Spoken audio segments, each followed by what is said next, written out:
సర్వోన్నతుడైన మా దేవ, దయగల తండ్రి, కృపగల మా ప్రభువా,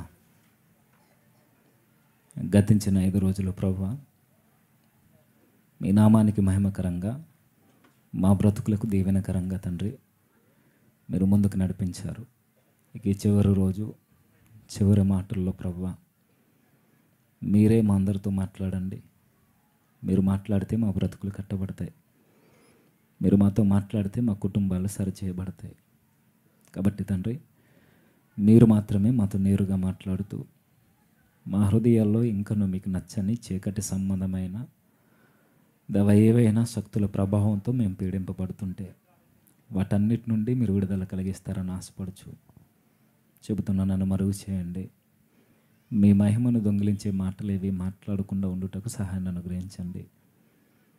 వచ్చిన మా అందరితో ప్రభువా చివరి పలుకుల్లో తండ్రి మేము ఎలాంటి నిర్ణయాలతో ఇక్కడి నుంచి వెళ్ళాలో తండ్రి మీరు మాట్లాడతారని కోరుచు క్రీస్తునామాన్ని ప్రార్థన సమర్పిస్తున్నాము తండ్రి. ఆమేన్. అందరూ కూర్చుందాం. దేవుని పిల్లైన మీ అందరికీ క్రీస్తునామంలో మరొకసారి నా శుభములు తెలియజేస్తున్నాను. త్వరగా మనం కొన్ని విషయాలను ధ్యానిద్దాం. బైబిల్లో చాలామంది భక్తులు ఉన్నారు. నాకు ప్రతి ఇయర్ ఒక అలవాటు ఉంది. ఎన్ని మెసేజ్లు చెప్పినా ఏదో ఒక భక్తుని కోసం వివరించకపోతే నాకు చెప్పినట్టు అనిపించదు. అయితే ఈ ఏడాది కూడా ఒక వ్యక్తి కొరకు మనం విందాం. కొంచెం నాకు సౌండ్ మొన్నట్లే లేదన్నా కొంచెం చూడండి. చాలామంది భక్తులు ఉన్నారు కానీ అందరి కొరకు మాట్లాడడానికి ఇది సమయం కాదు. నాకు పెట్టని బయట బాగానే ఉంది. అయితే ఒకే ఒక వ్యక్తి కొరకు మనం ఆలోచన చేద్దాం. ఆ వ్యక్తి ఎవరో కాదు, మనకు తెలుసు. అయితే ఆ వ్యక్తి ఎవరో మనకు తెలుసన్న ఆ విధానంలో ఉండిపోక నేను క్వశ్చన్స్ అడుగుతాను. ఆ వ్యక్తి ఎవరో మీరే చెప్పాలి. చెప్తారా లేదా? చెప్తారు లేదు చూస్తా. మీరు కరెక్ట్గా చెప్పారనుకోండి డేవిడ్ అని మీకు గిఫ్ట్ ఇస్తారు. ఎందుకంటే ప్రశ్నల జవాబులు కార్యక్రమాలు ఇవ్వలేదు కదా. ఇప్పుడు చెప్పిన వాళ్ళకి ఇస్తాం. చెప్తారు లేదు చూస్తా. ఆయన ఒక క్రొత్త నిబంధన భక్తుడు. దేవుని కొరకు బలమైన వ్యక్తిని మొట్టమొదటిగా యేసుక్రీస్తు వారి చేతుల్లో పెట్టిన వ్యక్తి అయిన యేసుక్రీస్తు వారి చేతుల్లోకి వెళ్ళిన ఆ వ్యక్తి దేవుని కొరకు ఏమాత్రం వెనుతిరిగి చూడకుండా ఒకే ఒక సందర్భంలో యేసుక్రీస్తు ఎవరో తెలియదు అన్నట్టుగా 3 సార్లు అబద్ధం ఆడిన వ్యక్తిని దేవుని కొరకు సంపాదించిన వ్యక్తి ఎవరు? ఎంత చక్కగా చెప్తున్నారో. ఊరికొస్తాయి గిఫ్ట్లు, డబ్బులు ఎవరికి ఊరికి రావట. సరే త్వరగా మీకు ఆల్రెడీ తెలిసిపోయింది కాబట్టి వెళ్దాం. పేతురు గారిని దేవుని చేతిలో పెట్టిన వ్యక్తి మనకు తెలుసు. కానీ వ్యక్తి యొక్క పేరు తెలిసినంత ఈజీ కాదు ఆయన లైఫ్. నిజానికి ఆయనలో ఉన్న కొన్ని సుగుణాలు మనలో ఉంటే ఈరోజు మనం దేవుని కొరకు ఎలాంటి నిర్ణయాలతో ఇక్కడ నుండి వెళ్ళాలో మనకు అర్థమవుద్ది. ఈ గతించిన 5 రోజులు నిజానికి నేను ఈ మాట అనకూడదు కానీ అంటున్నా, ఏ సెమినార్లో చూడనంత ఉజ్జీవాన్ని, ఏ సెమినార్లో లేనంత ఆనందాన్ని నేను పొందుకున్నాను. ఈ సెమినార్లో 3 సెమినార్లు చాలా ఘనంగా జరిగాయి. కానీ ఈ ఏడాది ఎందుకో ప్రతి ఒక్క బోధకులు అందరూ చాలా చక్కని వర్తమానాలతో మనతో మాట్లాడారు. మంచి వర్తమానాలు మనం విన్నాం. మరి మీకు ఎలా ఉందో నాకు తెలియదు కానీ, మీకు బాధ ఉందో లేదో నాకు తెలియదు కానీ ఆ రోజులు ఇంత త్వరగా అయిపోతాయని నేను అనుకోలేదు అసలు. సరే ఏది ఏమైనా ఇంకా త్వరగా వెళ్దాం. పేతురు గారినే కాదు, ఒక ఫిలిప్పునే కాదు, గవర్నర్ యొక్క భార్యను, ఆవున్నే కాదు, దేవుని కొరకు ఎన్నో సంఘాలు కట్టడానికి తన బ్రతుకునే త్యాగం చేసిన ఒక భక్తుడు మన కళ్ళ ముందు ఉంటాడు ఈరోజు. ఆయన ఎవరో కాదు, పేతురు గారి యొక్క సహోదరుడే. ఎవరు చెప్పండి? ఆంద్రేయ గారి కొరకు చాలా తక్కువ మనకి ఇన్ఫర్మేషన్ ఉంది బైబిల్లో, చాలా తక్కువ. ఆయన కొరకు మాట్లాడుకోవడానికి పెద్ద రెఫరెన్స్లు ఏం లేవు బైబిల్లో. కానీ ఉన్న 2-3 రెఫరెన్స్లే ఆయన కొరకు పెద్దగా ఎలిబ్రేట్ చేయకపోయినా ఆ 2-3 వచనాల నుండి మనం చాలా నేర్చుకునే విషయాలు ఉన్నాయి. ఆయన ఎవరో మనకు తెలుసు, పేతురు గారి యొక్క సహోదరుడు. ఆయన ఎవరో మనకు తెలుసు, యోహాను గారి యొక్క కుమారుడు లేదా యోనా యొక్క కుమారుడు. బెత్సయిదా ప్రాంతానికి సంబంధించిన వాడు. ఆయన పేరుకి అర్థం పౌరుషం గలవాడు, ధైర్యం గలవాడు, పురుషోత్తముడు. ఉత్తమమైన మనస్సు కలిగిన, ధైర్యం కలిగిన వాడు, పౌరుషం కలిగిన వాడు అంద్రయ్య. నిజానికి ఆయన పేరుకు తగ్గ జీవితం ఆయన ముగింపులో మనకు కనబడుద్దండి. అయితే ఒక్కసారి ఆంద్రేయ గారు ఉన్న ఆ పరిస్థితులు మనం ఆయన దగ్గరికి వెళ్ళే ముందు, ఆంద్రేయ గారి జీవితంలోనికి మనం వెళ్ళే లోపే ఆయన చుట్టూ ఉన్న పరిస్థితులు ఏంటో మనకు తెలియాలి. మధ్యాహ్న కాల సమయం ముందు జేమ్స్ అన్న చెబుతూ యోహాను గారి కొరకు మనకు కొన్ని మాటలను వివరించారు. యోహాను గారి కన్నా ముందు ఒక కాలం కొరకు, నిశ్శబ్ద కాలం కొరకు కూడా మనం విన్నాం. మనకు తెలుసు అది 400 ఏండ్లు దేవుడు ఈ లోకంతో మాట్లాడడం మానేసిన చీకటి కాలం అది. దీనికన్నా బాధాకరమైనది 400 సంవత్సరాలు కనీసం దేవుడంటే పట్టింపు లేకుండా బ్రతుకుతున్న ఒక నిశ్శబ్ద కాలం అది. ఒకటి, దేవుడు మాట్లాడడం మానేశాడు. 2, ఈ ప్రజలన్నా దేవుని వైపు తిరుగుతారంటే ఒక్కరు కాకపోతే ఒక్కరైనా దేవుని కొరకు వీరోచితంగా నిలబడుతున్న వ్యక్తులు కనుమరుగైపోయిన కాలం అది. దేవుని పిల్లల్ని అన్యులు ఏలుతున్న కాలం, దేవుని సన్నిధిలో సమాజ మందిరాల్లో వ్యాపారాలు వెలసిల్లిన కాలం. ఈ ఆంద్రేయ గారు, యోహాను గారు లేదా ఈ పేతురు గారు, అక్కడక్కడ మనకు కనబడుతున్న యోసేపు, మరియా, గొర్రెల కాపర్లు, ఎలిజబెత్తు, జకరియా, యోహాను, వీరెవరైతే ఉన్నారో మన కళ్ళ ముందు అక్కడక్కడ మచ్చుకి తలుక్కుమని మెరుస్తున్న చీకటి కాలంలో ఒక జ్యోతులు వెళ్ళు. ఆ రోజు ప్రపంచం ఎలా ఉందో మనకు తెలియాలంటే జస్ట్ ఈరోజు మనకున్న వాతావరణాన్ని మీరు అబ్జర్వ్ చేయండి. ఈరోజు వాక్యానికి కొదువు లేదు ఎక్కడ. ఈరోజు సంఘాలకి, మందిరాలకి కొదువు లేదు ఎక్కడ. ఏజెన్సీ ప్రాంతాలకు పోయినా ఈరోజు మనకి కట్టడాలు కనబడుతున్నాయి. ఈరోజు ఏ మారుమూల ప్రాంతానికి పోయినా, కరెంట్లు లేని ప్రాంతాల్లో కూడా, టీవీలు లేని ప్రాంతాల్లో కూడా, మొబైల్ సిగ్నల్స్ లేని ప్రాంతాల్లో కూడా ఈరోజు చర్చ్ నిర్మాణాలు కనబడుతున్నాయి, వాక్యం వినబడుతుంది. ఈరోజు ఇన్స్పిరేషనల్ స్పీకర్స్ పెరిగారు, మోటివేషనల్ స్పీకర్స్ పెరిగారు. అన్ని మత గ్రంథాల్లో నుండి మంచిని వెలికి తీసి ప్రకటించే కొంతమంది వక్తలు కూడా మనకు కనబడుతున్నారు. మరి ముఖ్యంగా మన క్రిస్టియానిటీలో ఎందరో సువార్థికులు ఈ మధ్యకాలంలో ఎందరో ప్రబలుతున్నారు. అయితే వాక్యము, దేవుని యొక్క మాట ఇంత స్పష్టంగా వినబడుతున్న ఈ కాలంలోనే ఈరోజు మన బ్రతుకులకు ఒక నిలకడ, ఒక స్థిరత్వం, ఒక నిబద్ధతతో కూడిన జీవితం ఈరోజు మన మధ్య లేదు. ఈరోజు మన బ్రతుకులు ఎలా ఉన్నాయంటే వాక్యం విరివిగా వినబడుతున్నా, వాక్యాన్ని ప్రకటించేవారు ఎక్కువ అవుతున్నా, ఈరోజు మొబైల్స్లోను, చర్చిల్లోనూ శుక్రవారం అని, బుధవారం అని, ఆదివారం అని, ఉపవాస కూటాలని, క్రిస్మస్లని, జనవరి 1 అని, ఇలా సెమినార్లని, ఏవేవో ఎన్నో విధాలుగా ఈరోజు వాక్యం మనకి స్పష్టంగా వినబడుతున్న ఈ రోజుల్లోనే మన బ్రతుకులు ఎలా ఉన్నాయో మనకు తెలుసు. ఇంత స్పష్టంగా వినబడుతున్న వాక్యం ప్రబలని ఈ కాలంలోనే మన బ్రతుకుల్లో దేవుడు అనుకున్న విలువలు ఏవి కనబడట్లేదని మనకు తెలుసు. మన కళ్ళ ముందు ఎలాంటి కార్యాలు జరుగుతున్నాయి కూడా మనం చూస్తున్నాం, వింటున్నాం. కొన్ని వార్తలు వినలేకపోతున్నాం, చూడలేకపోతున్నాం. చాలా సభ్యమైన కార్యాలు ఈరోజు సమాజంలో జరుగుతున్నాయి. నేను చెప్పేది ఏంటంటే వాక్యం విస్తరిస్తున్న ఈ కాలంలోనే ఎలా ఉంటే అసలు దేవుని తరపున నిలబడి మాట్లాడే ఒక ప్రవక్త లేని కాలం ఎలా ఉంటుందో ఊహించగలమా? దేవుని తరపున నిలబడి దేవుని కొరకు దేవుని మాటలు పంచే కనీసం 4 వక్తలు లేని కాలంలో అడిగేవాళ్ళు లేడు, చెప్పేవాళ్ళు లేడు, చెబితే వినేవాళ్ళు లేడు, గద్దించేవాళ్ళు లేడు. ఇలాంటి కాలంలో జనుల యొక్క మనస్తత్వం, వారి యొక్క నడవడిక, వారి యొక్క పద్ధతులు ఎలా ఉంటాయో ఊహలకు అందుద్దా? అందుకే చరిత్రకారులు, బైబిల్ పండితులు అన్నారు, అది ఒక నిశ్శబ్ద కాలం, చీకటి కాలం. లోకాధికారి చేతుల్లోనికి మునిగిపోతున్న కాలం అది.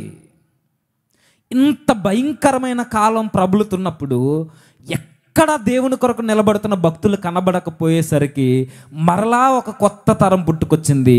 అక్కడ నుండి నూతన నిబంధన ప్రారంభం అవుతుంది. అందులో మనకు కనబడుతున్నాడు యోహాను, అందులో మనకు కనబడుతున్నాడు ఒక యోసేపు లాంటి నీతిమంతుడు, అందులో మనకు కనబడుతుంది ఒక మరియ లాంటి, అన్నా లాంటి, ఎలిజబెత్ లాంటి కొంతమంది స్త్రీమూర్తులు. మనకు అక్కడక్కడ తలుపు మనం మెరుస్తున్నట్టుగా ఏవో జ్యోతులను పోలినట్టుగా వీరి జీవితాలు కనబడుతుంటే, అదే కాలంలో జన్మించిన ఈ ఆంద్రే కూడా దేవుని కొరకు వెలుగుతున్న ఒక బలమైన నక్షత్రం లాంటి వాడండి. చీకటి హృదయాల మధ్య దేవుని కొరకు పరితపించే హృదయం కలిగిన వాడు ఈ ఆంద్రేయ. ఈయన సహవాసాలు కావచ్చు, ఈయన మాట తీరు కావచ్చు, ఈయన నడవడిక కావచ్చు, ఆయన బ్రతుకు విధానం చెబుతుంది. చూడండి, లోకమంతా వారికి ఇష్టం వచ్చినట్టు బ్రతుకుతున్నప్పుడు ఈ ఆంద్రేయ కూడా బ్రతకొచ్చు. లోకమంతా వారి శరీరం లేదా వారి దేహపు కోరికలను తీర్చడానికి పరుగులు పెడుతున్నప్పుడు యవనస్తుడైన ఈ ఆంద్రేయ గారు కూడా తన కోరికలను తీర్చుకోవడానికి పరుగులు పెట్టచ్చు. ఎందుకంటే ఆ రోజుల్లో అడిగేవారు లేరు, ఆ రోజు గద్దించేవారు లేరు. ఇంక్లూడింగ్ ధర్మశాస్త్ర ఉపదేశకులు, ప్రధాన యాజకులు కూడా చాలా వరకు రాజకీయాలతో పొత్తు పెట్టుకుని దేవుని సంఘంలో, సమాజ మందిరాల్లో, దేవుని మందిరంలో వ్యాపారాలు చేసుకుంటూ బ్రతుకుతున్న కాలం అది. ఇలాంటి టైంలో ఎవరు బ్రతికితే ఏంటి, బ్రతకకపోతే ఏంటి, నా మెస్సియా రాక కొరకు నా జీవితాన్ని కట్టుకుంటానని నిలబడిన వ్యక్తులలో ప్రధానమైన వ్యక్తి ఈరోజు ఆంద్రేయ. ఈరోజు మనల్ని మనం ప్రశ్నించుకోగలిగితే మనకు అర్థమైపోద్దండి. ఈరోజు నువ్వు ఎందుకు బ్రతకలేకపోతున్నావు, ఎందుకు సన్నిధానానికి రాలేకపోతున్నావు, ఎందుకు వాక్యానికి ప్రియారిటీ ఇవ్వలేకపోతున్నావు, ఎందుకు అనుకున్న మాట ప్రకారం జీవించలేకపోతున్నాం అంటే ఏవేవో కారణాలు చెబుతాం. ఏమని చెబుతాం? నా స్నేహితుడు మంచోడు కాదు, నా సహవాసాలు మంచివి కాదు, నా తల్లిదండ్రులు మంచోళ్ళు కాదు, మా ఊరు మంచిది కాదు, నా భర్త మంచోడు కాదు, నా భార్య మంచిది కాదు, ఏవేవో కారణాలు చెప్పుకుంటూ తిరుగుతున్నారు కదా. ఇవే కారణాలు ఆంద్రేయ గారికి లేవంటారా? ఇవే కారణాలు, ఇలాంటి ఇబ్బందులు ఆంద్రేయ గారికి లేవా? మనకన్నా భయంకరమైన శోధనలు ఆయన చుట్టూ అలుముకున్నాయి. ఆయన చుట్టే ఒక ప్రాగ్మాటిజంతో నడుస్తున్న నా ఇష్టం అనే జీవితాలు ఆయన చుట్టూ బ్రతుకుతున్నప్పుడు ఈయనకున్న నిబద్ధత, ఈయనకున్న నిశ్చయత, ఈయనకున్న తీర్మానం ఒకటే: ఎవరు ఎలా పోయినా పర్వాలేదు, నా దేవుడు ఎలా బ్రతకమన్నాడో నేను అలానే బ్రతుకుతానని ఒక తీర్మానం తీసుకుని బ్రతుకుతున్న జీవితం ఆంద్రేయది. నేను ఎలా చెప్పగలను? నేను చెప్పను, బైబిలే చెప్పుద్ది. ఆయన సహవాసాలే చెబుతాయి, ఆయన నిర్ణయాలే చెబుతాయి. ఎక్కడో అరణ్య భూభాగంలో దేవుని కొరకు వెలుగుతున్న ఒక జ్యోతి ఉందండి. మనం ఉదయకాలం విన్నాం, మధ్యాహ్న కాలం. ఎక్కడో అరణ్య భూభాగంలో దేవుని కొరకు అరుస్తున్న అరుపులు వినబడుతున్నాయి. ఎక్కడో ఆ చీకటిలో, అరణ్యంలో, ఆ బీడు బారిన భూముల మధ్య, ఎడారిగా ఎండిపోయిన ఆ ఇశ్రాయేలీల మధ్య ఒకే ఒక గొంతు దేవుని కొరకు అరిస్తే ఆ గొంతుతో పాటు గొంతు కలిపిన గొంతు ఈ ఆంద్రేయది. మారు మనసు పొందండి, మీ పాపపు నిర్జీవ క్రియలను విడిచి ప్రభు వైపు తిరిగి చూడండి, మెస్సియా రాబోతున్నాడు, మారు మనసు పొందండి అని గొంతెత్తి అరిచి చెబుతుంటే ఆ గొంతుకు తోడున్న వ్యక్తి ఆంద్రేయ. లోకమంతా ఇష్టం వచ్చినట్టు బ్రతుకుతుంటే లోకాన్ని దేవుని రాజ్యంలోకి తీసుకురావడానికి, కలిసి పని చేయడానికి ఇష్టపడుతున్న వ్యక్తి ఆంద్రేయ. మనకు తెలుసు పరిస్థితులన్నీ ఎలా ఉన్నా సరే ఈయనకున్న ఒకే ఒక్క మంచి స్నేహితుడు లేదా ఇద్దరు స్నేహితులు ఎవరు అని అంటే, ఒకటి బాప్తిస్మం ఇచ్చి యోహాను, రెండు జబదయి కుమారుడు అయిన యోహాను. ఈయన స్నేహితులు ఎవరన్నట్టే ఎక్కడో అడవులు ఉన్నారండి. బాప్తిస్మం ఇచ్చి యోహాను, ఈ యోహానును. ఈయన ఎక్కడున్నాడు? గలిలయ సముద్రపు ఒడ్డున, బేత్సయిదా ప్రాంతం, గలిలయకి ఆ నది క్షమించండి ఆ యొక్క సముద్రపు ఒడ్డున ఆనుకుని ఉన్న గ్రామాలు ఇవి. ఈ గ్రామాల్లో ఉన్న వ్యక్తి అరణ్య భూభాగాన్ని ఆనుకుని సువార్త ప్రకటిస్తున్న యోహాను దగ్గరికి వెళ్తున్నాడని అంటే ఈయన జీవితంలో ఉన్న మొట్టమొదటి క్వాలిఫికేషన్ మంచి స్నేహం, మంచి సహవాసాలు ఆయన జీవితాల్లో ఉన్నాయి. ఆయన కూడా తిరగొచ్చు మనలా, ఆయన కూడా ఎంజాయ్ చేయొచ్చు మనలా. ఈరోజు మనకు వినబడే స్లోగన్స్ ఇవే కదా. యవన ప్రాయంలో ఉన్నప్పుడు ఇప్పుడు కాకపోతే ఇంకెప్పుడు ఎంజాయ్ చేస్తావు, అది చెయ్యి. నేను వద్దన్నాడు దేవుడు, చెయ్యి. నిన్ను వద్దంటదా సమాజం? వద్దనదు. ఈ లోకానికి నీ యవన ప్రాయాన్ని వృధాగా ఖర్చు పెడితే ఎవ్వరూ వద్దనరు, అందరికీ నచ్చుద్ది, బాగుంది అని చెబుతారు. కానీ అదే యవన ప్రాయాన్ని పాడు చేసుకుంటూ అదే ఇంటిలో ఉన్న అమ్మాయిని ఏడిపిస్తే మంచోడు అంటారు నిన్ను. ఎవరైతే ఎంజాయ్ చేయి అంటున్నారో, ఇలా ప్రోత్సహించేవారు నీ కొంపలోనే కుంపటి పెడితే ఎలా ఉంటుంది చెప్పు? ఎదుటోడు కొంపలను తగలేసేస్తే నీకు ఆనందం, అదే శ్రమ అదే బాధ మీ ఇంట్లోకి వస్తే అప్పుడు అంటావా ఎంజాయ్ చేయాలని? అప్పుడు అంటావా ఆనందించాలని? యవనస్తుల్ని నిలబెట్టే మాటలు చెప్పాలి కానీ వారి జీవితాలని నాశనం చేసే మాటలు మన నోట నుండి వస్తే దేవుడు చూస్తూ ఊరుకోడు, జాగ్రత్త. ఆయన సహవాసం చూడండి. ఎక్కడో చేపలను పట్టుకుంటూ బ్రతుకుతున్న జీవనోపాధి కొరకు కష్టపడుతున్న ఈయన జీవితంలో ఉన్నది మొట్టమొదటిది మంచి స్నేహం. యోహానుతో మాట్లాడతాడు. ఆయనకున్న మంచి తీర్మానం ఏంటంటే, ఆ చీకటి కాలంలో నుంచి ఉద్భవించిన ఆ జీవితాల్లో ఆయనకున్న ఒక మంచి నిర్ణయం, నేను ఎవరితో పడితే వారితో సహవాసం చేయను. ఫిక్స్ అయిపోయాడు ఆయన. నేను ఎవరితో పడితే వారితో మాట్లాడను, నా సమయాన్ని ఎవరికి పడితే వారికి ఇవ్వను.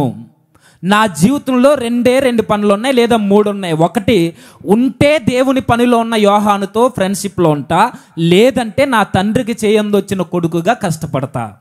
ఈ 2 కాదనుకుంటే నా జీవితంలో మరొక ప్రాముఖ్యమైన విషయం ఉంది. లేఖనాల యందు ఆసక్తి కలిగి లేఖనాలలో నుండి నా జీవితాన్ని కట్టుకుంటా. ఇదే నా నిర్ణయం. ఏముంది నా జీవితంలో అంటే ఆంధ్రే డైరెక్ట్గా చెప్తాడు, నేను యవనస్తున్నే, నేను ఎంజాయ్ చేయొచ్చు కానీ నేను చేయను. నా జీవితంలో ఒకే ఒక నిబద్ధత, ఒకే ఒక తీర్మానం, నిశ్చయత, నా స్నేహం దేవుని కొరకు కాపాడుకుంటా, నా సమయం దేవుని కొరకు హెచ్చిస్తా, నా సమయం, నా శక్తి నా కుటుంబం కొరకు నేను హెచ్చిస్తా. నా బలం, నా బలగం, నా శక్తి, నా వయసు అన్నీ దేవుని యొక్క లేఖనాల ముందు పెట్టి లేఖనాలకు విధేయుడై బ్రతుకుటకు నా జీవితాన్ని కట్టుకుంటా. ఇదే నా తీర్మానం. ఇలా కొనసాగుతుందండి జీవితం. ఇలా కొనసాగుతుండగా యోహాను గారికి అత్యంత ప్రియమైన సన్నిహితుడుగా, స్నేహితుడుగా ఈ ఆంద్రేయ యోహానులుంటే, ఒకానొక రోజు పరలోకమందున్న ప్రభు భూలోకానికి వచ్చాడు. వచ్చిన ఆయనకు 30 ఏండ్లు గడిచిన తర్వాత, 30 ఏండ్ల తర్వాత తన సువార్త వేగాన్ని, లేదా సువార్త కొరకు ఆయన అడుగులు వేస్తున్న మొదటి కాలంలో ఆయన బయలుదేరాడు. ఆ నది ఎద్దరకు వచ్చాడు. ఆ రోజు యోహాను గారి చేత బాప్తిస్మిచ్చి యోహాను గారి చేత బాప్తిస్మ పొందడానికి వచ్చారు. పొందుకున్నారు, వెళ్ళిపోయారు, మరలా వచ్చాడు. ఇప్పుడు బాప్తిస్మిచ్చి యోహాను మాట్లాడుతున్నాడు. ఏమని? యోహాను సువార్త మొదటి అధ్యాయం, యోహాను సువార్త మొదటి అధ్యాయం, యోహాను సువార్త మొదటి అధ్యాయం. అందరూ బైబిల్ తెరుద్దాం. యోహాను సువార్త మొదటి అధ్యాయం 35వ వచనం. యోహాను సువార్త మొదటి అధ్యాయం 35వ వచనం. మరునాడు మరలా యోహానును అతని శిష్యులను ఇద్దరు నిలుచుండగా అతడు నడుచుచున్న యేసు వైపు చూచి, ఇదిగో దేవుని గొర్రెపిల్ల అని చెప్పెను. అతడు చెప్పిన మాట ఆ ఇద్దరు శిష్యులు విని యేసును వెంబడించిరి. మీరు అబ్జర్వ్ చేయండి. లోకమంతా ఎవరి జీవితాలను వారు చూసుకుంటూ, ఎవరి కుటుంబాలను వారు చూసుకుంటూ, ఎవరి ఆనందాల కొరకు వారు బ్రతుకుతున్న ఈ కాలంలో దేవుని సహవాసంలో ఉండడానికి ఎవరున్నారబ్బా అని వెతుక్కుంటే ఒకే ఒక వ్యక్తిగా కనబడుతున్నాడు. అప్పటికి బాప్తిస్మిచ్చి యోహాను అయితే ఆయనతో సహవాసం చేయడానికి ప్రతిరోజు వెళుతున్నాడు, మాట్లాడుతున్నాడు, పరిచర్యలో ఉన్నాడు. వస్తున్న వారు తండోపతండాలుగా జనం బాప్తిస్మాలకు వస్తుంటే యోహాను గారికి సహాయకుడిగా ఆయన యొక్క పరిచర్యలో పాలు పంచుకుంటూ ఉంటున్నప్పుడు, ఈ టైంలో ఇంత దగ్గరగా ఉన్న ఈ ఇరువురి మధ్య మంచి సహవాసం కొనసాగుతుంటే, ఈ టైంలో పరలోకమందున్న ప్రభు భూమి మీదకి వచ్చి అలా నడుస్తూ వెళ్తున్నప్పుడు యోహాను గారు చెప్తున్నారు, ఆయనే లోక పాపములను మోసుకుని దేవుని గొర్రెపిల్ల. ఈయనే లోక పాపాలని మోసుకుని పోవు దేవుని గొర్రెపిల్ల అనగానే వెంటనే వీళ్ళకి స్ట్రైక్ అయిందండి. ఈయనెవరో కాదు, మా పాపముల నుండి రక్షించడానికి వచ్చిన మెస్సియా. ఈయనెవరో కాదు, సాక్షాత్తు పరలోకం నుండి మా పాపపు బ్రతుకుల్ని, మా ఆలోచనల నుండి, మా పాప స్వభావం నుండి విడిపించడానికి వచ్చిన నజరేయుడైన యేసుక్రీస్తు వారు, ఈయనే మెస్సీ అని గుర్తించి ఆయన వెనకాల వెళ్ళిపోయారట. నిజానికి నాకు అనిపిస్తుందండి, ఎవరితో సహవాసాలు చేస్తే అలాంటి బుద్ధులే వస్తాయన్నది నిజమే. ఎందుకంటే యోహాను గారి యొక్క పౌరుషం ఎలా ఉందో, యోహాను గారి యొక్క నడవడిక ఎలా ఉందో, యోహాను గారి యొక్క తీరుతెన్నులు ఎలా ఉన్నాయో సేమ్ ఇవన్నీ కొట్టొచ్చినట్టు ఈ ఆంధ్రే గారిలో కనబడతాయి. ఎలాగో చూద్దాం వెళ్ళే కొలది. ప్రకటించాడు, ఈయనే లోక పాపాలను మోసుకుని పోవు దేవుని గొర్రెపిల్ల మెస్సీ అనగానే వెంటనే వెంబడించారండి. నాకు అనిపిస్తుంటుంది అప్పుడప్పుడు, ఈయనే లోక పాపాలను మోసుకుని పోవు గొర్రెపిల్ల అనగానే వీళ్ళకి ఎలా అర్థమైంది? ఎలా అర్థం అవడం ఏంటి? లేఖనాలని ధ్యానిస్తే లేఖనాలు ఏం చెబుతున్నాయో అర్థం చేసుకునే పరిస్థితుల్లోనికి మనం వెళ్తాం. ఈరోజు కొన్ని మాటలు ఇక్కడ నిలబడి మాట్లాడుతున్నా ఈ బోధకుల యొక్క మాటలు మనకు ఎందుకు అర్థం కావట్లా? జస్ట్ కొంచెం లోతుల్లోనికి వెళ్ళి మాట్లాడుతుంటే అర్థమైందని 100 సార్లు మనల్ని ఎందుకు అడుగుతున్నారు అంటే, మనకి ధర్మశాస్త్రం మీద, లేఖనాల మీద, ప్రభు వాక్యం మీద మనకంత ఆసక్తి లేదేమో అనిపించట్లేదా? మనం ఏ విషయాన్ని ఎంత లోతుగా చెబుతున్నా మనకి ఎప్పుడు స్ట్రైక్ అవుద్దంటే, ప్రతి పాయింట్ ఎప్పుడు మనకు అర్థం అవుద్దంటే, మనకి ఎప్పుడైతే లేఖనాల మీద గ్రిప్ ఉంటుందో, ఎప్పుడైతే పట్టు సాధిస్తామో, ఎప్పుడైతే పరిశుద్ధాత్ముని యొక్క సహాయంతో ఈ లేఖనాలని ధ్యానిస్తూ అర్థం చేసుకోవడానికి ప్రయత్నిస్తామో, ఇక్కడ ఎంత స్కాలర్ వచ్చి నిలబడి మాట్లాడినివ్వండి, ఈజీగా తను చెప్పే వాక్యం కరెక్టా కాదా లేఖనాలతో అంచనా వేయగలం. ఈజీగా. మనకి ఎందుకు అది అర్థం కావట్లేదు? కొన్ని విషయాల్ని పోలికగా మాట్లాడుతున్నప్పుడు మనకు అర్థం కాదు. ఎందుకు అర్థం కావట్లా? సన్నిధానానికి రావడమే కాదు, సన్నిధానానికి వస్తున్న మనం వాక్యం పట్ల ఆసక్తి కలిగి అసలు దేవుడు నాతో ఏం మాట్లాడుతున్నాడని ప్రతి దినం ధ్యానించేవారు ఆయన కావాలి. ఆంధ్రే గారికి ఒకే ఒక్క మాట అండి, ఈయనే దేవుని గొర్రెపిల్ల అనగానే వెంటనే స్ట్రైక్ అయింది. నిజమే, మాకు అర్థమవుతుంది, ప్రవచనాలు జీవం పోసుకున్నాయి. ఎన్నో ఏండ్ల నుండి ఊపిరి పీల్చుకోలేక, ఎన్నో ఏండ్ల నుండి నిశ్శబ్దమైన ప్రవచనాలకి ఈరోజు జీవం వచ్చింది. ఆ జీవం ఎవరో కాదు, ఆ ప్రవచనాలకి ఊపిరినివ్వడానికి, జీవాన్ని ఇవ్వడానికి వచ్చిన మెస్సీయే ఇతడే అని పరిగెట్టుకుని ఆయన దగ్గరికి వెళ్ళారు, వెంబడించారు. మొట్టమొదటిగా జరిగిన సూచక్రియలో వీరున్నారు. నెక్స్ట్ ఆ సంఘం లేదా ఆ దేవుని యొక్క మందిరంలో జరుగుతున్న ఆ వ్యాపారాలను ఆయన ఖండిస్తున్నప్పుడు అక్కడ ఉన్నారు. మరలా యథావిధిగా ఎవరి పనిలోనికి వారిపోయారు. వెళ్ళిపోయిన తర్వాత మరలా ప్రభు వచ్చాడు పిలవడానికి. సరే, ఒకరోజు మరలా రోజులు గడుస్తున్నాయి. మరలా పేతురు, ఈ ఆంధ్రే గారు ఎవరి పని వారు చేసుకుంటున్నారు. వీళ్ళు ఎలా చేసుకుంటున్నప్పుడు ప్రభు వచ్చాడు. ప్రభు వచ్చి పిలుస్తున్నాడు. మనకు తెలిసే విషయం, చేపలు పట్టి మిమ్మల్ని ప్రసంగం చేసిన తర్వాత చెబుతాడు. అక్కడికి వచ్చిన జనులతో మాట్లాడిన తర్వాత, చేపలు పట్టే మిమ్మల్ని మనుషులు పట్టే జాలరుగా మిమ్మల్ని చేస్తున్నాడు. దీనికన్నా ముందే పేతురు గారికి ప్రభువుని పరిచయం చేయడానికి ఆంధ్రే గారు ప్రభువు రాకముందే పేతుర్ని కనుగొని ఆయనకు ప్రకటిస్తున్నాడు. అదే మొదటి అధ్యాయం 40వ. యోహాను మాట విని ఆయన వెంబడించిన ఇద్దరిలో ఒకడు సీమోను పేతురు యొక్క సహోదరుడైన ఆంద్రేయ. ఇతడు మొదట తన సహోదరుడైన సీమోనును చూచి, మేము మెస్సియాను కనుగొంటుమని అతనితో చెప్పి యేసునొద్దకు అతనిని తోడుకుని వచ్చెను. యేసునొద్దకు అతనిని తోడుకుని వచ్చెను. ఎవరిని తోడుకుని వచ్చాను? తన సొంత అన్నని యేసునొద్దకు తోడుకుని వచ్చాను. ఆంధ్రే గారిలో ఉన్న బెస్ట్ క్వాలిఫికేషన్ లేదా ఆయనలో ఉన్న గుడ్ యాటిట్యూడ్ ఏమైనా ఉంది అని అంటే, ఆయనలో ఉన్న ఒక మంచి ప్రవర్తన ఏదైనా ఉంది అని అంటే, ఆయనకున్నది ఒకే ఒక్కటి, తనకు తెలిసిన దానిని తనలోనే కప్పెట్టుకునే వ్యక్తి కాదు ఆయన. తన విన్న వార్తని, తనకు తెలిసిన వార్తని, తనకు పరిచయమైన ప్రభువుని తనే కనుమరుగు చేసే వ్యక్తి కాదైనా. తనకి ఏ విషయం తెలిసినా ప్రభు కొరకు వెంటనే నలుగురితో పంచుకుని నలుగురిని ప్రభు దగ్గరికి నడిపించే వ్యక్తి అయినా. నిజంగానే ఆయన అందరినీ అలానే ప్రేమిస్తాడంటే మీరు అబ్జర్వ్ చేయండి. ఈయన కొరకు 3 సందర్భాల్లో మనకు కనబడుతుంది. ఒకటి ఇక్కడ 2-4 అధ్యాయంలో, తర్వాత 9 అధ్యాయంలో మనకు కనబడుద్ది. ఏం జరిగింది ఆయన జీవితంలో? ఒకటి ఇక్కడ మనకు కనబడుతుంది, తన సహోదరుడైన పేతురును యేసునొద్దకు నడిపించాడు. నెక్స్ట్ ఇదే 4వ అధ్యాయం ఒకసారి చూద్దాం. యోహాను సువార్త క్షమించండి 6వ అధ్యాయం 9వ వచనం. 6వ అధ్యాయం 9వ వచనం. ఇక్కడ ఉన్న ఒక చిన్నవాని యొద్ద 5 యవల రొట్టెలు 2 చిన్న చేపలు ఉన్నవి, కానీ ఇంతమందికి ఇవి ఏమాత్రమని ఆయనతో అనగా యేసు జనులను కూర్చుండబెట్టుడని చెప్పిన ఈ సందర్భం కూడా మనకు తెలుసు. యేసుక్రీస్తు వారి యొక్క వర్తమానం వినడానికి, ప్రభు యొక్క మాటలు వినడానికి జనం తండోపతండాలుగా ఊరంతా కదిలొస్తే ఆ రోజు వాక్యం ప్రకటిస్తే సాయంత్రం అయిపోయింది. సాయంత్రం అయిపోయిన తర్వాత ఆ డిన్నర్ టైం అయ్యే టైంకి వారి దగ్గర ఏమీ లేవు. వీళ్ళకి భోజనం పెట్టాలని ప్రభు చెప్తే అందరూ ఎక్కడికి వెళ్ళేదేద్దాం, ఇప్పుడు తేవాలంటే డబ్బులు ఎక్కడ సరిపోతాయి, చాలా డబ్బులు అయిపోతాయి, వీళ్ళందరినీ త్వరగా పంపించేద్దాం ప్రభు అంటే, ఈ ఆంధ్రే గారి యొక్క ఆలోచనలు చూడండి. ఎక్కడో ఒక చిన్న పిల్లోడు ఉంటే ఆ పిల్లోని సరాసరి ప్రభు దగ్గరికి తీసుకొచ్చేసాడు ఈయన. ఎందుకు చెప్తున్నానో మీకు అర్థం అవుద్ది. వాళ్ళ అమ్మగారేవో 5 రొట్టెలు 2 చేపలు పెడితే తినడానుకుంటే ఆయన పిల్లలకని ఆ బాక్స్తో సహా ఆ కుర్రోని కనుగొని, పదం ఉంది అక్కడ, ఒకసారి చదువుదామా. ఇక్కడ ఉన్న ఒక చిన్నవాని యొద్ద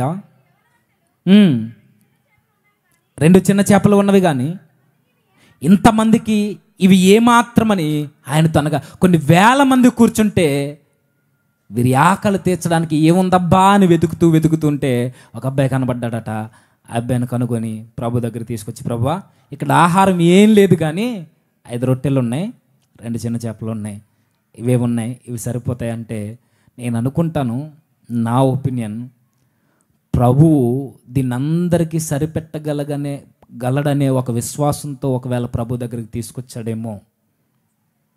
లేదా ఇవే ఉన్నాయి ప్రభువా, ఇంకెంతకు మించి ఏమీ లేవు, వీళ్ళని పంపేద్దామని. ఈ రెండింటికన్నా ఆరోగ్యకరమైన నాకు అనిపిస్తున్నది, ప్రభు యొక్క శక్తిని ముందే చూశాడు ఆంధ్రేయ గారు కానాను వివాహంలో. ఈ యొక్క దృష్టికోణాన్ని చూసిన ఆయన మెస్సియక ఏది అసాధ్యం కాదని తెలిసిన ఆయన తీసుకొచ్చి ప్రభు దగ్గర నిలబెట్టాడు. ఇక్కడ మనకు కనబడుతుంది, ఆ చిన్న పిల్లవాడిని ఆయన దగ్గర ఉన్నవి తీసుకొచ్చి ప్రభు దగ్గర నిలబెట్టాడు. మరొక చోట కనబడుద్ది. ఒకరోజు యేసుక్రీస్తు వారు ప్రసంగం చేస్తూ ఉండగా, ఒకరోజు ఆయన చూడాలని పెంతెకొస్తు పండగ దినంలో ఆయా దేశాల నుండి అందరూ ఆ పండగకు వస్తే, ఆ పండగకు వచ్చిన గ్రీకు దేశస్తులు ఉన్నారు, గ్రీసులు, హెల్లేనీయులు. వారు వచ్చి ఫిలిప్పు దగ్గరకు వచ్చి అంటారు, అయ్యా మేము ప్రభువుని చూడాలనుకుంటున్నాం, ఒకసారి ఆయన దర్శనాన్ని మాకు చేస్తారా అంటే, ఫిలిప్పు మరి ఎందుకని నిర్ణయం తీసుకున్నాడో తెలియదు, కానీ వెంటనే ఆంధ్రేయ గారిని సంప్రదించాడు. ఇదిగో మై బ్రదర్, గ్రీకులు వచ్చారు, ప్రభుని చూడాలంటున్నారు, ఏం చేద్దామంటే, ఆయన చూడండి ఏం ఆలోచించలేదండి, వెంటనే ప్రభు దగ్గరికి తీసుకెళ్ళాడు. ఈయన జీవితంలో ఒక లైన్ మనకు కనబడుతుంది, మీద అబ్జర్వ్ చేస్తున్నారో లేదో. ఫస్ట్ ఆయన చేసింది తన సహోదరుని ప్రభు దగ్గరికి తీసుకొచ్చాడు. నెక్స్ట్ ఒక చిన్న పిల్లోని ప్రభు దగ్గరికి తీసుకొచ్చాడు. ఇప్పుడు అన్యజనుల్ని ప్రభు దగ్గరికి పిలిచాడు. అంటే ఈయన వ్యూలో మనకు కనబడుతుంది ఒక చక్కని మాదిరి మీకు కనబడట్లేదా? ఈయన పరిచర్య ఏంటి అని అడిగితే ఈయన జీవితంలో ఉన్న విలువలు చెబుతున్నాయి. ఆయన పరిచర్య ఆయన కనుమరుగవుతూ ప్రభువుకి మనుషులను దగ్గర చేసే పరిచర్య.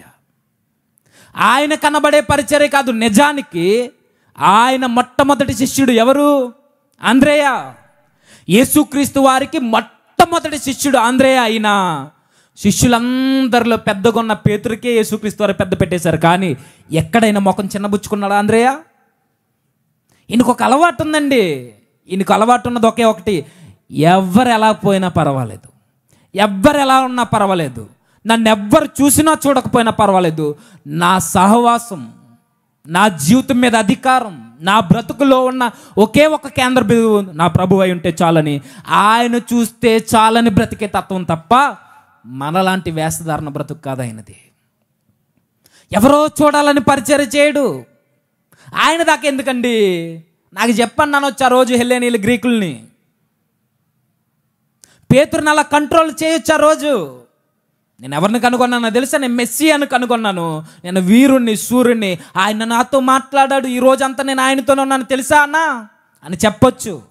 లేదంటే ఆ కుర్రోడి దగ్గర ఉన్న ఆ 5 రొట్టెలు ఆ చేపలు తీసుకుని తనే ఇవ్వచ్చు, చేయడైన అలాగా. ఆయనకున్న ఒకే ఒక మంచి యాటిట్యూడ్ ఏంటంటే, నేను కనబడడం కాదు, నా మహిమ కాదు, నా దగ్గరకు వస్తే మనుషులు మారరు, నేను ఆ చేపలు నా చేతుల్లోనికి తీసుకుంటే అవి ఆశీర్వదింపబడవు, మనుషులకి అవి సరిపోవు.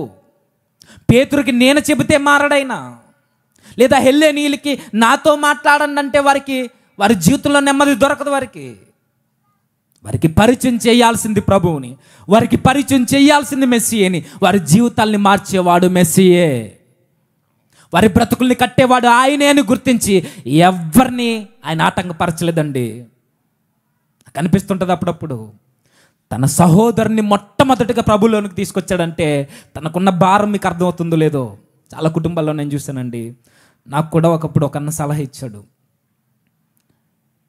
నేను కారు కొనుక్కున్న మొదట్లో కొంచెం లాంగ్ జర్నీ చేయాలంటే నాకు ఇబ్బంది అయ్యేది.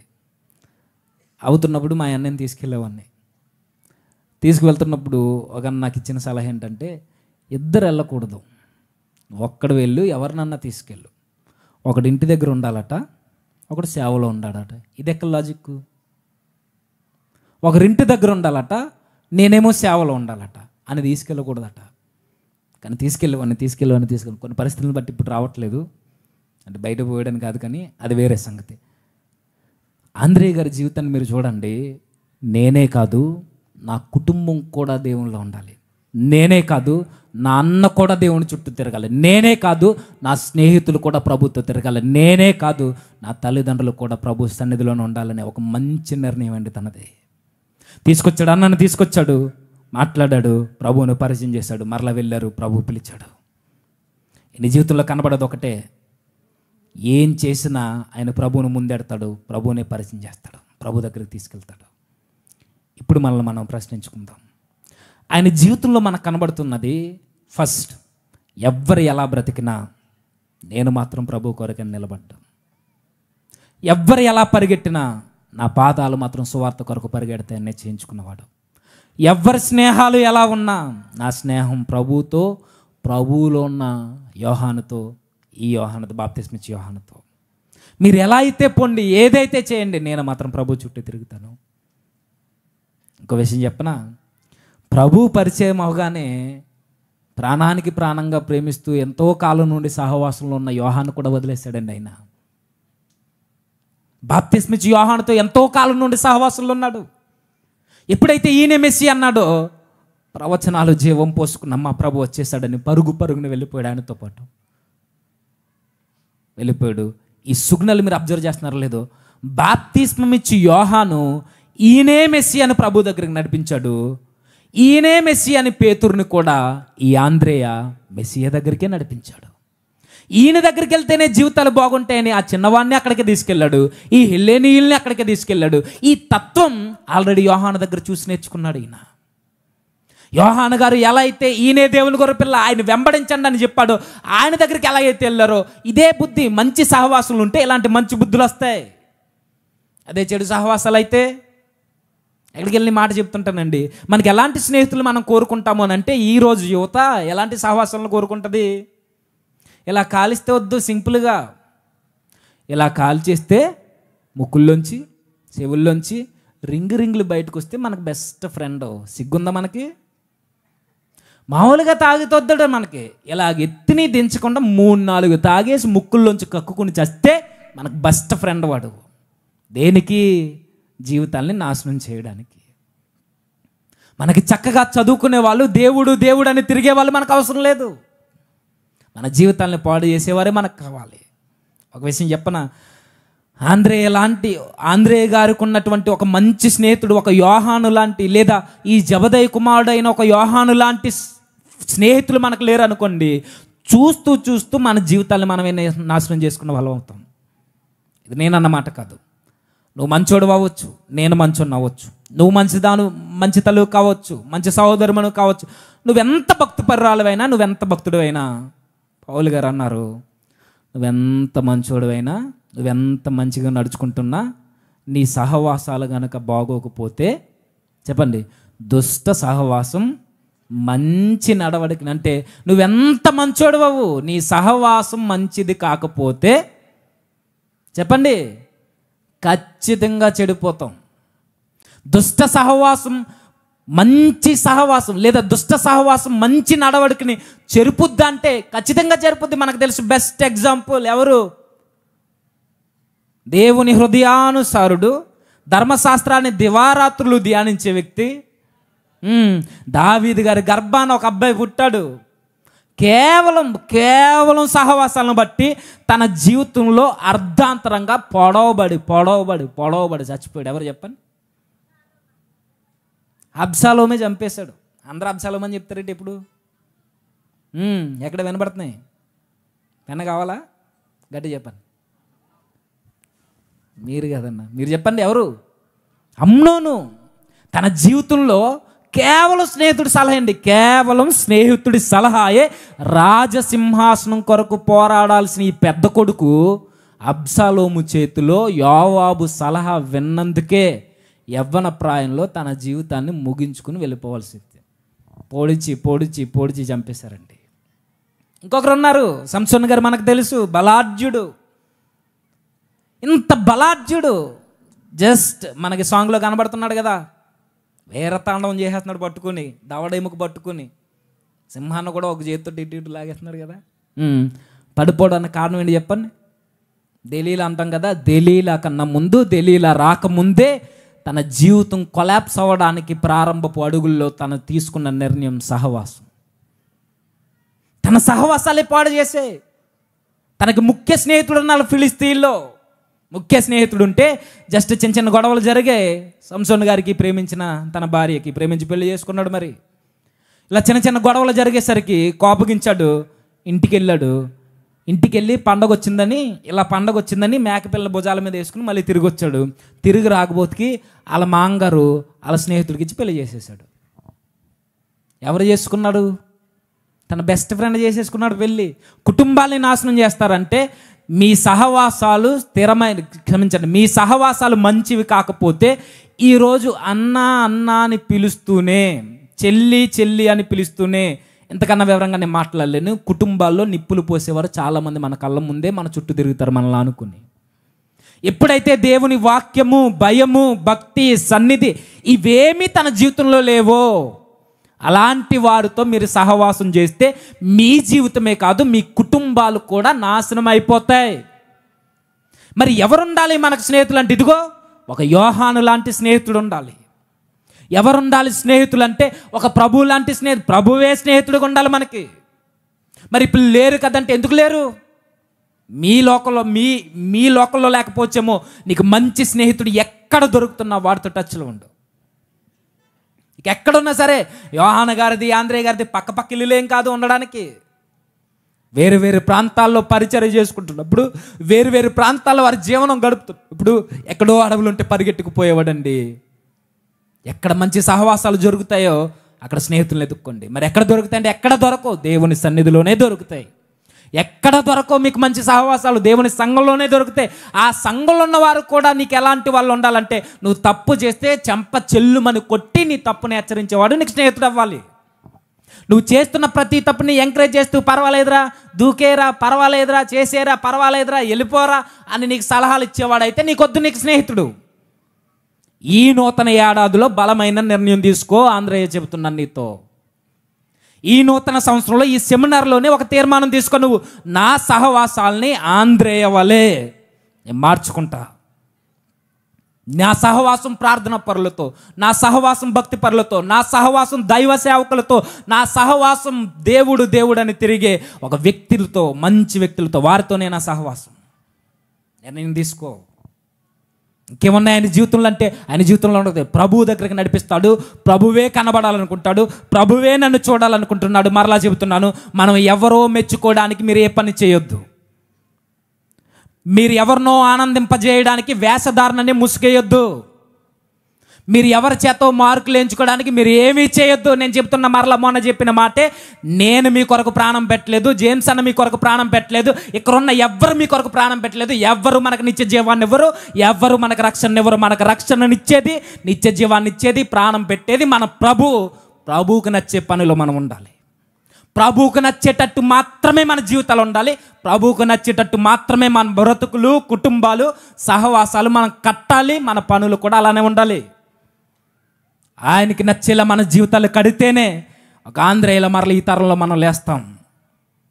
ఆయనకున్న మరొక మంచి క్వాలిటీ ఏంటంటే, ఆయన జీవితంలో ఆయనకి తెలిసిన దానిని ప్రభువుకి దగ్గరికి తీసుకువెళ్తాడు, అనేక మందికి చెప్తాడు. పేతురుకి చెప్పాడు, ఆయన తీసుకొచ్చాడు. ఆయన దగ్గరికి మరలా ప్రభువు దగ్గరికి హెల్లేనీలు, గ్రీకులు తీసుకెళ్ళాడు. అన్యజనులకి మొట్టమొదట సువార్త వినిపించడానికి అడుగులు వేసినది, నాంది వేసింది పేతురు అని అందరూ చెబితే, దాన్ని మించి నేను ఒకటి చెప్తాను, పేతురుని తీసుకొచ్చింది కూడా ఆంద్రేయే. పేతురు కన్నా ముందు అన్యజనుల్ని ప్రభు దగ్గరికి నడిపించింది ఆంద్రేయే అని. ఇది ఆయన జీవితంలో ఉన్నది. ప్రభువే కనబడాలి. నేను కనబడడానికి వీల్లేదు. ప్రభు దగ్గరికి వెళితేనే జీవితాలు కట్టబడతాయి, నా దగ్గరికి వస్తే కాదు. ఇక్కడికి వచ్చినందుకు కూడా మీ జీవితాలు కట్టబడవు. ఇక్కడ వినబడుతున్న వాక్యం దగ్గరికి మీ హృదయాలు వస్తేనే మీ జీవితాలు కట్టబడతాయి, మీ కుటుంబాలు నిలబడతాయి. లేదు అనుకుంటే ఇక్కడ ఉన్న వ్యక్తులు ఎవరు మీ జీవితాలను కట్టలేరు, ఎవరు కట్టలేరు. వాక్యం మన జీవితాలను కట్టుద్ది. ఆ వాక్యం దగ్గరికి ప్రభు ఈ ఆంద్రేయ గారిని నడిపించారు. ఇలా స్టార్ట్ అయింది జీవితంలో, స్టార్ట్ అయింది, వెళ్ళింది, ముందుకెళ్ళింది బండి. 12 మంది ఏర్పడ్డారు. ఏర్పడిన తర్వాత కూడా ఈయనలో ఉన్నది ఒక మంచి క్వాలిటీ. నేను మొదట వచ్చాను కదా, నేనే కదా మొట్టమొదటి శిష్యుని ప్రభువుకి, నేనే అధికారిగా ఉంటాను అనుకోలేదు, నేనే బాధ్యతలు వహిస్తాను అనుకోలేదు. ఎవరు సమర్థులో, ఎవరు ఏ పనికి కరెక్టో తనకు తెలుసు, ప్రభువుకి తెలుసు.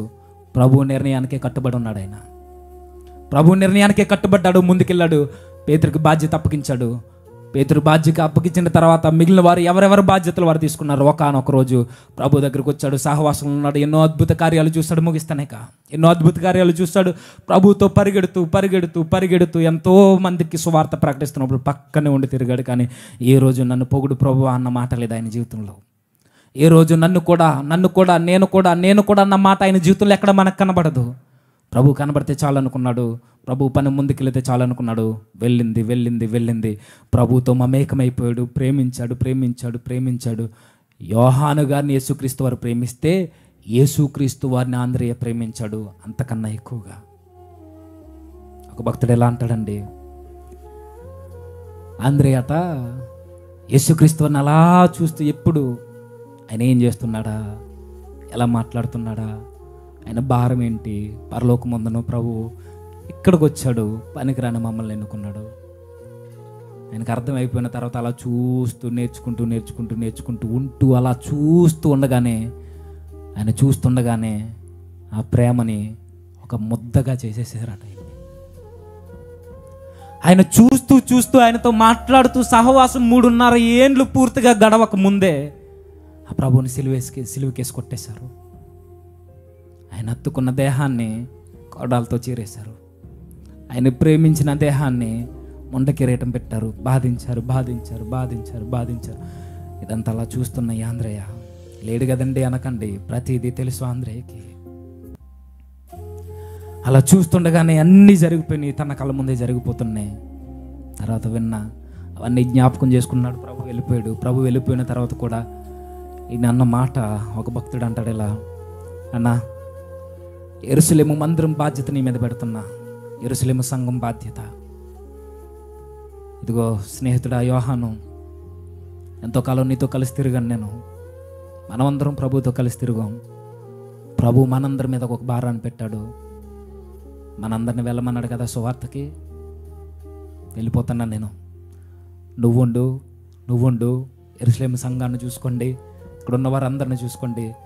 నేను నా ప్రభు కొరకు నేను నిలబడలేను, ప్రభు దగ్గరికి అనేక మందిని నేను చేర్చాలి. వెళ్ళిపోతున్నానని వెళ్ళిపోయాడండి. వెళ్ళిన ఈయన రష్యాకి, వెళ్ళిన ఈయన ఉక్రెయిన్ భూభాగానికి, వెళ్ళిన ఈయన స్కిత్సియా అనే ప్రాంతానికి, వెళ్ళిన ఈయన అనేక ప్రాంతాలు, గ్రీసు ప్రాంతాల్లో, అకియా ప్రాంతాల్లో, పట్రాస్ ప్రాంతాల్లో సువార్త చేశాడు. చెబుతుంటే ఎన్నో రాళ్ళ దెబ్బలు తిన్నాడు ప్రభు కొరకు. ఆయనకున్న మనసు ఒకటే, మీరు సంఘాన్ని కాయండి, సంఘంలోనికి అనేక మందిని చేర్చడానికి దేవుని రాజ్యంలోనికి నేను సంఘాలను కట్టుకొస్తా, అన్ని ప్రాంతాలకు నేను పోతున్నానని పరిగెట్టుకుని పోయాడండి. వెళ్ళాడు, ప్రకటించాడు. నరమాంస భక్షకుల మధ్య సేవ చేశాడు ఆయన. చరిత్ర చదవండి మీకు అర్థమవుద్ది. నరమాంస భక్షకుల మధ్యకి వెళ్ళాడు, అనేక ప్రాంతాల్లో చెప్పాడు. ఆయన చెబుతున్న వాగ్దాటికి, ఆయన చెబుతున్న మాటలకు చుట్టూ ఉన్న అధికారులందరూ ఏకమైపోయి ఎన్నోసార్లు రాళ్లతో దాడి చేయించారు, ఎన్నోసార్లు కొరడాలతో కొట్టించారు, ఎన్నోసార్లు మూకుమ్మడగా దాడి చేశారు, ఎన్నోసార్లు ఆయన బాధించడానికి ప్రయత్నించారు, బాధ పెట్టారు. అయినా సరే ఏ రోజు నేను చూస్తుండగానే నా ప్రభువు నా కొరకు మరణించాడు. నా కళ్ళ ముందు ఇంకా అది పోవట్లేదు. ఆ ప్రభువు కొరకు ప్రకటించడానికి దేహం నలిగిపోయినా పర్వాలేదని పౌలు గారి చిట్ట ఏదైతే ఉందో కొరింథీ పత్రికలో ప్రతి పదానికి అర్హుడు మరొక వ్యక్తి ఎవరైనా ఉన్నారంటే ఆంద్రేయ. ప్రకటిస్తూనే తిరిగాడండి. గ్రీసు ప్రాంతంలో, చిన్నాసియా, మైనర్ ఆసియా ప్రాంతంలో సువార్త బోధించి క్రీస్తునొద్దకు అనేక మందిని, వేల మందిని ఆయన కొరకు చేర్చాడు. వెళ్ళిన ప్రతి చోట సంఘాన్ని కట్టాడు. అక్కడ వ్యతిరేకత వస్తే మరొక ప్రాంతానికి వెళ్ళేవాడు, అక్కడ కొడితే మరొక ప్రాంతానికి వెళ్ళేవాడు, అక్కడ చేదరించి ఉమ్ములు వేస్తే మరొక ప్రాంతానికి వెళ్ళాడు. పిడుగుద్దులు గుద్దితే, రాళ్లతో కొడితే, చెప్పుకోలేని పరిస్థితులు ఆయన దెబ్బలు తిన్న ప్రతి ప్రాంతానికి పోయాడు. ఆయన సువార్త నిజంగా జరిగిందంటే స్కాట్లాండ్ యొక్క మీరు ఆ జెండాను చూడండి, ఆ దేశపు జెండాని. ఆ దేశపు జెండా మీద ఆంద్రేయ గారు మరణించిన శిలువ గుర్తు ఇప్పటికీ మనకు సాక్ష్యం. ఆయన చేసిన సువార్తకి. ఆయన సువార్త చేస్తూ ఉంటే ఒకరోజు రోమా అధికారి గవర్నర్, ఆయన పేరు నాకు సరిగా గుర్తులేదు, తన భార్య ఈయన చెబుతున్న దేవుడి మాటలకు మారిపోతే ఆ గవర్నర్ పగబట్టి కక్ష పెంచుకుని ఈయన ఇలా వదిలేస్తే ఈ లోకాన్ని మార్చేసిలో ఉన్నాడు, చంపిండని తీసుకెళ్ళి ఆ పట్రస్ అనే ప్రాంతంలో, పెట్రోస్ అనే ప్రాంతంలో ఈయన ఎలా సిలువేయాలంటే ముందు రాళ్ళతో కొట్టండి, ఇలానే రాళ్ళతో కొట్టి, చావు బతుకుల మధ్య కొట్టుమిట్టాడుతున్నప్పుడు కొర్రాళ్ళతో కొట్టండి. కొట్టినండి వెంటనే చచ్చిపోకూడదు అంటే చేతుల్లోనూ కాళ్ళల్లోనూ మేకలేయకండి.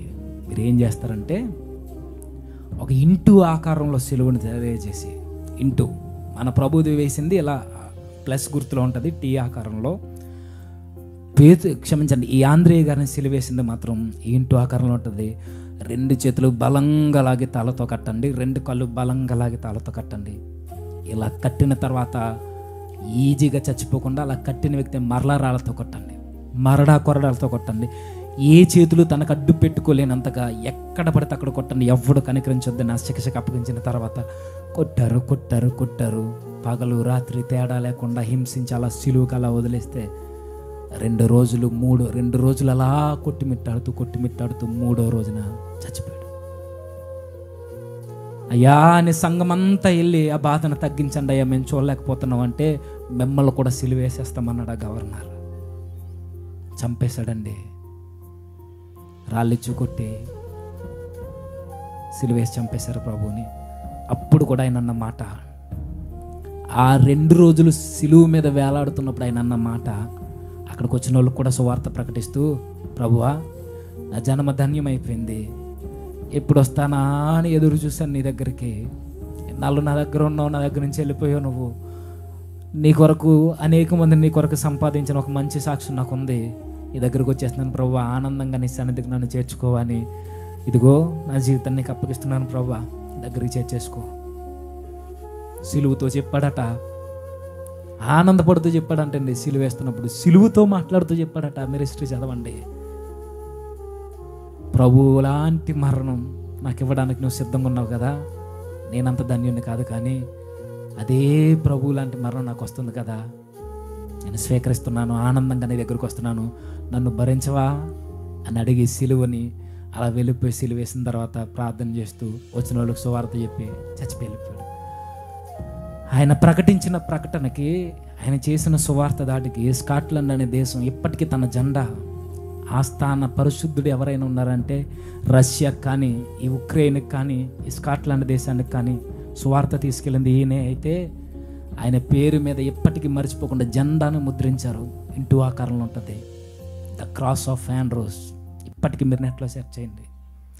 ఆయన సువార్తకు ఒక దేశం కదిలింపబడి జెండానే తన సిలువ గుర్తును పెట్టుకుంటే రోజు మన బ్రతుకులు ఏముంది చెప్పండి?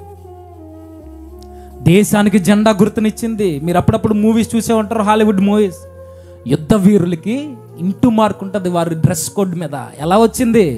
The cross of Andrews.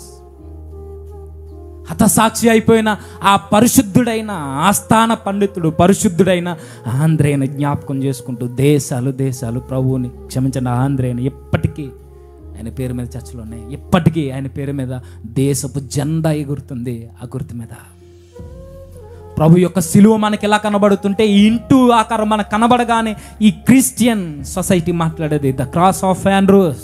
ఇది ఆంద్రేయ వేయబడిన సిలువ, ఇది ఆంద్రేయ సిలువ. పరిగెట్టాడు, సువార్త చేశాడు, చివరికి తన ప్రాణాలు అప్పగించేసి వీరోచితంగా పోరాడి వెళ్ళిపోయాడండి. బట్టలు లేక తిరిగిన రోజులు ఉన్నాయి, ఆకలి దప్పులతో ఉన్న రోజులు ఉన్నాయి, చీకటి తన కమ్మేసిన రోజులు ఉన్నాయి. నరమాంస భక్షకుల మధ్య ఆయన పరిచర్య ఉంది. ఎంత కష్టపడిన ఆయన జీవితంలో చివరికి మిగిలింది ఏంటంటే ఒకే ఒకటి, తను అనుకున్న ప్రేమ దగ్గరికి వెళ్ళిపోయాడు. ఈరోజు నేటికి సజీవుడుగా ఉన్నాడు ప్రభు దగ్గర. ముగించే ముందు మనం వెళ్ళిపోతాం ఇక్కడ నుండిగా. నాకు తెలిసి 1 గంటన్నర 2 గంటలు ఉంటే మొత్తం అయిపోద్ది. కానీ వెళ్ళిపోయే మనకు ఒక మంచి తీర్మానం ఉండాలి. ఒక యవనస్తుడే ఎక్కడ కనబడకుండా ఇంతమందిని ప్రభు కొరకు నిలబెడితే ఈరోజు ఆయనకన్నా బలం కలిగిన వారు, ఆయనకన్నా స్వేచ్ఛ కలిగిన భారతదేశంలో మనం ఉన్నాం.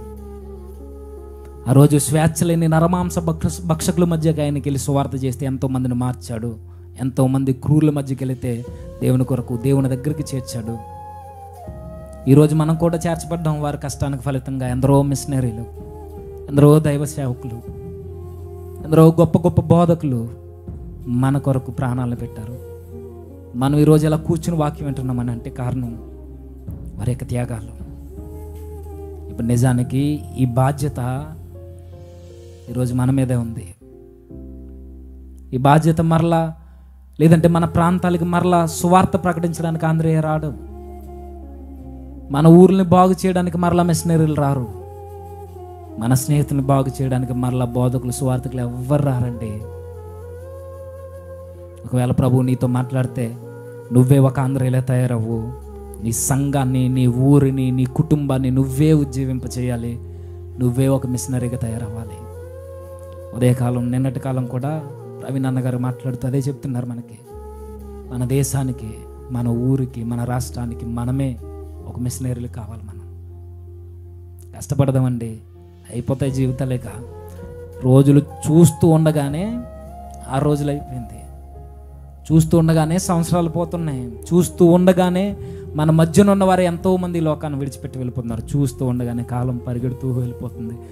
మనం ఇంకా ఇలానే ఉండి, ఇంకా పాప ఒప్పుకోలేని, ఇంకా పరిశుద్ధమైన జీవితం వీటి కొరకే ఇంకా అలా తిరుగుతూ ఇదే జీవితం అయితే ఇంకెప్పుడు మనం పరిచర్య చేసేది, ఇంకెప్పుడు మన ప్రాంతాలను రక్షించుకునేది, ఇంకెప్పుడు మన మాదిరిని అనేక మందికి కనపరిచేది, ఇంకెప్పుడు ఆంధ్రేయుల దేశానికి అవసరం లేదు. కానీ కనీసం మన ఊర్లోనైనా ఒక ముద్ర వేద్దాం. మనం ఆంధ్రేయ మరణం దేశం మీద ముద్ర వేసింది. ఈరోజు మన జీవితం మరణం అవసరం లేదు. మన జీవితమే మన ఊరి మీద ఒక ముద్ర వేయాలి. బ్రతికితే ఇలా బ్రతకాలరని. ఆంధ్రేయ ఎలా చచ్చిపోయాడు అంటే ఎలా చచ్చిపోయాడు అనవసరం అండి. ఎందుకు చచ్చిపోయాడో చెబుతుంది ఈ మాటలు. ఎందుకు చచ్చిపోయాడు అంటే నా ప్రభు కొరకు నేను చచ్చిపోయాను, నా ప్రభువును ప్రకటించడానికి చచ్చిపోయాను, నా ప్రభు దగ్గర చేర్చడానికి చచ్చిపోయాను. మనకు కూడా అదే తీర్మానం ఉండాలి. మన బ్రతుకులు కూడా అదే ఉండాలి. ఇది ప్రిపేర్ అయినప్పుడు అనిపించిందండి. ఇక జెస్సీ అక్కను ఒక అక్క ఉంటుంది. పిల్లలు పుట్టకముందే నాకు ఒక చెప్పింది, దేవుడు నేను ప్రేమించి నీకు బహుమానాలు ఇస్తే వాళ్ళు ఒక మంచి మిషనరీగా తయారు చేయి, లేదా దేవుని సేవలో చచ్చిపోయేలానే తయారు చేయన్నది. ఇది ప్రిపేర్ అయిన తర్వాతే నేను ఫిక్స్ అయ్యానండి. నా కొడుకు ఇదే పేరు పెట్టాలని పెట్టాను. జాస్ ఆండ్రూస్ అని పెట్టాను. ఒక ఆంధ్రేయులా చచ్చిపోవాలని ప్రభు కొరకు. వాడి కొరకు గొప్ప చెప్పడం కాదు. నాకు అనిపించింది ఇంకెలానే బ్రతికితే మా వాళ్ళు ఎలా కావట్లేదు. సువార్తలు వెళ్ళిపోతుంది. ఇది కూడా నాకు నిజమైన పరిచర్య అనిపించదు. దేవుడు ఏ విధంగా నడిపిస్తాడో చూద్దాం. మన బ్రతుకులన్నీ అనేక మందికి దీవెనకరంగా మనం ఉండాలి. అనేక మందికి మనం ఆశీర్వాద కారణంగా మనం మారాలి. ఆంధ్రేయుల ఒక మాదిరికరమైన బ్రతుకుని చూపిస్తూ ప్రభువుని మాత్రమే పరిచయం చేయాలి. ప్రభువు దగ్గరికే తీసుకువెళ్ళాలి. ఇది మన లెగసీ అవ్వాలి. ఇదే మన తీర్మానం అవ్వాలి. అలానే ఇక్కడి నుంచి మనం ఒక మంచి నిశ్చయితతో, ఒక మంచి నిర్ణయంతో ఇక్కడి నుంచి వెళ్దాం. మరిన్ని మాట్లాడిన ద్వారా విందాం. తల వంచదండి, ప్రార్థన చేద్దాం. సర్వోన్నతుడా, సర్వాధికారి, కృపగల మా ప్రభువా, నిజమే తండ్రి, లోకం ఎలా బ్రతికినా, మనుషులు ఎలా పోతున్నా ప్రభువా, మేము మాత్రం మీ కొరకు నిలబడాలి. నేను నిర్ణయం తీసుకుంటున్నా ప్రభువా. నా జీవితంలో ప్రభువా నీ యొద్దకు చేర్చడానికి ప్రయాసపడుటకు సహాయాన్ని అనుగ్రహించండి. మా అందరి జీవితాల్లో ఉండాల్సిన మాకు గొప్ప మాదిరి ఆంధ్రేయ కన్నా తండ్రి మీ కుమారుడైన ప్రభు. ఆయన వలె గురి కలిగి పరలోక రాజ్యానికి చేర్చడానికి ఆయన ఎంత ప్రయాసపడ్డాడో మేము కూడా అంతే ప్రయాసపడ్డకు సహాయాన్ని అనుగ్రహించండి. కనీసం మేము సేవ చేయకపోయినా మీ కొరకు బ్రతికే జీవితాలైనా మాకు అనుగ్రహించండి. మేము రక్త సాక్షులము, హత సాక్షులము కాలేకపోయినా మీ కొరకు పాపం చేయకుండా నిలబడ్డకు సహాయాన్ని అనుగ్రహించండి. వచ్చిన మీ పిల్లలందరినీ మీ చేతులకు అప్పగిస్తున్నాం. ఇక నుంచి వెళ్తున్న మేము ఈ వాక్యాన్ని చేత పట్టుకుని పోతూ పోతూ పోతూ అనేక మందికి దీవెనకరంగా మేము మారుటకు సహాయాన్ని అనుగ్రహిస్తారని ఆశపడుచు మరిన్ని మాటలు బలంగా, మరిన్ని మాటలు మా హృదయాలు పొడవబడే విధంగా అన్న ద్వారా మాతో మాట్లాడండి. బరువైన హృదయాలతో మీ యొక్క నుంచి వెళ్ళుటకు సహాయాన్ని అనుగ్రహించమని, మంచి సహవాసాలతో ఇక్కడి నుంచి వెళ్ళుటకు సహాయాన్ని అనుగ్రహించమని, మా అందరి బ్రతుకుల్లో ఉజ్జీవాన్ని తండ్రి నింపుతారని ఆశపడుతూ క్రీస్తునామని ప్రార్థన సమర్పిస్తున్నాము తండ్రి.